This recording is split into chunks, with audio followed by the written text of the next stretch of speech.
Hello friends, welcome to Professional Pathshala. So in this second lecture we will move ahead and understand something in more detailed manner about research. So in this video we will learn what are the basic process a researcher follows to conduct a research. तो हम इस specific video में देखेंगे कि research के कौन सा एक स्पेसिफिक प्रोसीजर है, कौन सा प्रोसीजर है जिससे रिसर्च की जाती है. तो आइए चलते हैं. बट आगे बढ़ने से पहले मैं ये बताना चाहता हूँ, जिन लोगों ने पहला लेक्चर वीडियो नहीं देखा है, आई रिक्वेस्ट देम कि वो उस वीडियो को देखें और इसका जो लिंक है इस प्रेजेंट वीडियो के सेकंड लेक्चर वीडियो के डिस्क्रिप्शन में दिया हुआ है. So kindly do watch the first video so that you should be able to understand the basics of research, the very basics of research. आगे चलते हैं. Let's start with it. So we were doing with the basic difference between applied and basic research. We ended up there. पहले lecture में हमने किया था कि basic और अप्लाइड रिसर्च में डिफरेंस क्या है. As it is clearly visible, यहाँ पे दिख रहा है कि जो पैरामीटर्स हैं वो अलग अलग हैं दोनों रिसर्च टाइप्स के. तो बेसिक रिसर्च सिर्फ एक साइंटिफिक डिस्कवरी होती है. अगर हम साइंसेज के टर्म्स में बात करें तो जस्ट एक डिस्कवरी. और जबकि अप्लाइड रिसर्च जो है उसको आप अप्लाई कर सकते हो. You can apply it somewhere. Fine. Motivation जो है आपकी बेसिक रिसर्च के पीछे, it's just an intellectual curiosity. You are just trying to find the relationship between two variables. Means आप चाहते हैं क्या हाइट और वेट, पेशेंट्स के हाइट और वेट में कुछ रिलेशनशिप है या नहीं है. इफ इट इज़ फाइन, आपके नाम से वो रिसर्च ऐड हो जाएगी. सो that can B N intellectual curiosity. People will identify कि ये रिसर्च एक स्पेसिफिक इंडिविजुअल ने की है. बट अगर उस रिसर्च से कोई प्रॉब्लम सॉल्व होती है, अगर उस रिसर्च से किसी कंट्री में प्रिवेलेंट लोगों की कुछ प्रॉब्लम्स हैं जो कि उस किसी डिजीज़ से रिलेटेड हैं, तो अगर आप वो प्रॉब्लम्स को सॉल्व करते हैं, so that can be a applied research. तो वो अप्लाइड रिसर्च होगी. The same kind of research. की questions when you ask in basic research तो क्या होता है, इज इट ट्रू, क्या ये सही है, हाइट और वेट आपस में रिलेटेड हैं या नहीं है, इज इट ट्रू और नॉट. और अप्लाइड रिसर्च में होता है that either you are able to make the findings work और नॉट. क्या आपके उन फाइंडिंग्स से कुछ काम लिया जा सकता है, you can apply this findings और not. So when you talk about the basic research, तो इसमें क्या होता है, इसका ऑब्जेक्टिव होता है सिर्फ किसी चीज़ को समझना, किसी प्रोसेस को समझना. जबकि अप्लाइड रिसर्च, जैसे कि इसका नाम है, as it name suggest, to come up with solutions. Right. So this are things we did with the previous research और previous video. Now let's move ahead and see. We all people are aware with it right now. अब आप आजकल के situations में देखो, so this specific diagram और this specific creature which is there is very much common. हम शायद हम में से कोई छोटी एज का भी होगा, so because now the time will come that he और she will be able to identify that this thing happened in 2020 and people they were lock down in their homes for specific period of time, isn't it. आज के बाद right, जब whenever this pandemic will end, जब ये ख़त्म हो जाएगी महामारी, लोग जब इस चीज़ को आइडेंटिफाई करेंगे, इसको रिलेट करेंगे किसी चीज़ के साथ, so definitely they will talk more about the medical research. आज की डेट में अगर आप देखो, if you see in today's time, you will find that the people relate most of the term research with the medical research, isn't it? So now people will have a perception that yes, research is just all about medical research, right? So that's why we have some of the research institutes which are available and they conduct researches across the world. So that's why these are the type of applied research. So we definitely right now are talking about applied research. In this specific time of pandemic, whatever research these institutes like which are across the world are very famous, like to talk about WHO. WHO is funding the research based organizations to help and to come up with some of the solutions to the disease. अभी अगर आप WHO को देखो तो वो क्या कर रहा है, कुछ ऑर्गेनाइजेशंस को फंडिंग कर रहा है ताकि वो अपने रिसर्च में इस जो डिजीज़ है, महामारी है, उसकी कुछ सॉल्यूशन लेकर के आए. The same is with the ICMR जो कि इंडिया के कंटेक्स्ट में है. सो ये सब क्या है, applied research. So they are definitely the applied research. We all know that when this pandemic will end, we will definitely come up with a solution to it. So definitely the solution would be the result of the applied research which we are seeing across the world.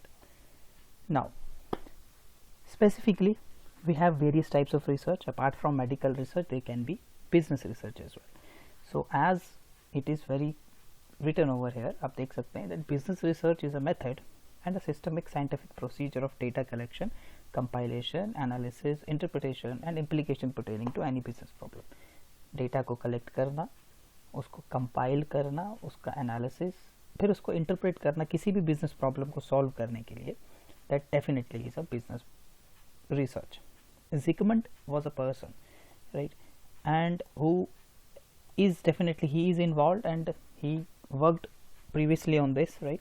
So he gave this definition that it's a systematic and objective process, gathering, recording, analyzing data which helps in making business decisions. So he was focusing on कि business decision को help करने के लिए जो भी solution या जो भी procedure जो है वो follow किया जाता है, that is business research. Cooper and Schindler, they have a book on this. Cooper and Schindler की एक book आती है research methodology पे. They have defined business research as a systematic inquiry that provides information, जो कि information provide करते हैं to guide managerial decisions. और यहाँ पे क्योंकि जब हम business के terms में research की बात करते हैं, तो यहाँ पे हम mostly we people talk about the managerial decisions, right? So that's why we always think about it. हम चाहते हैं that okay, this is always about the managerial decision they take, so that's why we always talk about managerial decision. So most of the times you will find in business research कि यहाँ पे क्या होता है, managerial decisions की बात होती है. Now what are the motivations in research? Why people should conduct research and why do they conduct research? वो research क्यों करते हैं? So as if it in case of it's a pure research, right, and it's not an applied one, तो वो degree लेंगे, that's it, right, with its consequential benefits. जो भी benefits होंगे उनको उस डिग्री लेने से. टू फेस चैलेंज, कुछ अनसॉल्व प्रॉब्लम्स, कुछ लोग ऐसे होते हैं जो रिसर्च करना चाहते हैं just not just only to get a degree, but कुछ प्रॉब्लम्स को सॉल्व करने के लिए. कुछ लोग ऐसे भी होते हैं इंजॉय करते हैं अपने को, कुछ क्रिएटिविटी लाने के लिए दे डू रिसर्च. एंड कुछ लोग ऐसे होते हैं जो अप्लाइड रिसर्च में ज़्यादा बिलीव करते हैं एंड दे डू और they conduct the applied research and they serve the society. Most of the people who are listening to me or who are just going through this video, you might have seen there is one term which always we come across, that is the market research. So market research भी एक term है जो कि research से ही related है, जहाँ पे आप market related data collect किया जाता है. Now what is that market related data? For example, एक product है जो market में launch करना है, तो एक product की planning होती है उससे पहले. तो जो companies उस product को plan करती हैं कि हमें ये product market में launch करना है, तो वो क्या challenges हैं आपके सामने जो कि आप फेस करोगे इस प्रोडक्ट को लॉन्च करने में. जियो ने अपने प्रोडक्ट को लॉन्च, अपनी सर्विसेज को लॉन्च करने के लिए एक कॉम्प्रिहेंसिव सर्वे किया है. अभी जियो मार्ट आ रहा है. अभी कोविड-19 की वजह से they have stopped their some of their pilot projects, but वो ऑलरेडी मुंबई और सब अर्बन एरियाज़ में वो अपने जियो मार्ट के प्रोडक्ट्स को सप्लाई कर रहे थे. So they are working on, right. तो कंपनीज देखती हैं कि उनके पास कौन से चैलेंजेस हैं जो कि अभी उनके सामने आ सकते हैं, तो उनको दूर करने के लिए वो क्या करते हैं, मार्केट रिसर्च कंडक्ट करते हैं. तो रिसर्च एक डिसीजन मेकिंग टूल है, ठीक है. सो इसमें क्या है, ये स्टेप्स हैं कुछ जो कि इसमें इन्वॉल्व है. तो आप देख सकते हैं यहाँ पे 5 स्टेप्स हैं. Problem identification, diagnosing the problem, executing business research, implementing the presenting solution and evaluate the effectiveness of decision making. ये 5 स्टेप्स हैं जो कि बिजनेस रिसर्च डिसीजन मेकिंग में काम आते हैं, राइट. सो जैसे फर्स्ट वन है प्रॉब्लम अपॉर्चुनिटी. अगर आपके पास, आपको कोई डिसीजन में अपनी रिसर्च को अप्लाई करना है और आप चाहते हो कि जो रिसर्च की फाइंडिंग्स हैं उस पर कुछ डिसीजन लिया जाए, तो पहले आपको क्या करना है कि वो प्रॉब्लम को आइडेंटिफाई करना है. एवरी प्रोसेस, वो जो स्टेप है, it starts with a problem. So your first step should be problem identification. Problem identify हो गई. अब आपको देखना है कि उस प्रॉब्लम के अंदर अपॉर्चुनिटी कहाँ पे है, where the opportunity lies. So opportunity identify हो गई एंड देन उसको आपको डायग्नोज करके उसके अंदर अपॉर्चुनिटी आइडेंटिफाई करनी है. That's a second step. Third is executing business research to explore the solutions. तब आपको क्या करना है, तब आपको बिजनेस फॉर रिसर्च कंडक्ट करनी है. वो रिसर्च कंडक्ट करोगे, once you conduct the research you will find more solutions to the problem, will come up with the more solutions, then you will implement जो सॉल्यूशन आपके उस research से निकल करके आएगा, यू विल इम्प्लीमेंट दो solutions, and once you implement these solutions you will evaluate the effectiveness of decision making, means on the basis of the solutions which you will present on the basis of your research you will evaluate whether they are fine or not, whether they can be implemented or not. So on this basis you will contribute towards the decision making.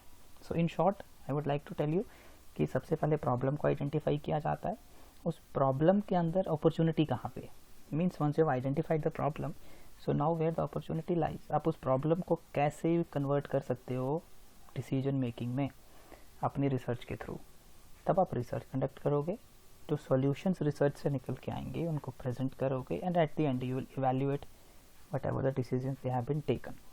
So in these two video lectures we have covered the basics of research, the very basics of research, its definition, difference between basic research and applied research, how it can be relevant in today's time, right, and how decision can be taken, right, in terms of research, means how you can conduct research and how it helps in taking a decision.